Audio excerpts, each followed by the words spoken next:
স্ক্রিনে বর্তমানে আপনারা যে টেলিফোনটি দেখছেন, এটা এখনকার জেনারেশনের মানুষ খুব একটা বেশি চিনবেন না। তবে আমার মতো ১৯৯০-৮৫ সালের যারা জেনারেশন রয়েছেন তারা চিনবেন। বাংলাদেশে গ্রামীণ ফোন তখন ভিলেজ ফোন নামে এই ফোনটি কিন্তু এনেছিল এবং ওই সময় বিভিন্ন মহিলাদের ঋণের কিস্তির মাধ্যমে এই টেলিফোনগুলো দেওয়া হতো এবং তারা ব্যবসায়িক কাজে এটা ব্যবহার করতেন। আর এর মাধ্যমেই কিন্তু গ্রামীণ ফোন বাংলাদেশের ভেতর তাদের ব্যবসা প্রসার করেছিল। যেহেতু সামাজিক সচ্ছলতার নাম করে মাইক্রো ক্রেডিটের অধীনে এই টেলিফোনগুলো দেওয়া হতো, তার জন্য কিন্তু এই কোম্পানিকে কোনো ট্যাক্স দিতে হতো না।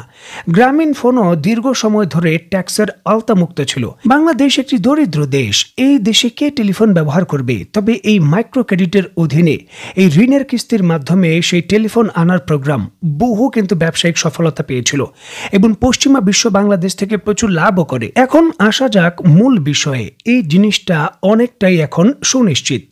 বাংলাদেশে স্টারলিংকের সেবা শুরু হতে যাচ্ছে। আনুষ্ঠানিকভাবে যে কোনো মুহূর্তে এটা কার্যক্রম শুরু করবে।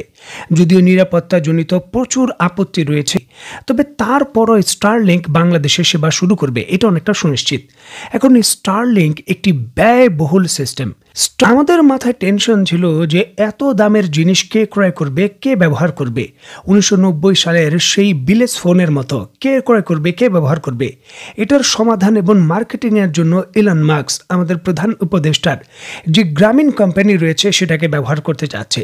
আমাদের প্রধান উপদেষ্টাও রাজি হয়ে গেছেন। দেখুন, গ্রামীণ ব্যাংকের অধীনে যে মহিলা কমিউনিটি রয়েছে যারা ঋণের কিস্তি নেন, এই ঋণের কিস্তির মাধ্যমে ইলন মাস্কের এই স্টারলিংকের যে মূল ডিভাইস রয়েছে এটা দেওয়া হবে, কিস্তির মাধ্যমে দেওয়া হবে। তারা এটা তাদের সিস্টেমটা তাদের ঘরে লাগাবেন।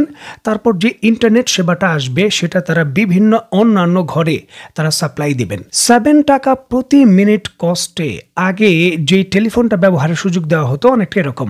এটা সবাই ব্যবহার করতে পারবেন এখান থেকে ইন্টারনেট নিয়ে।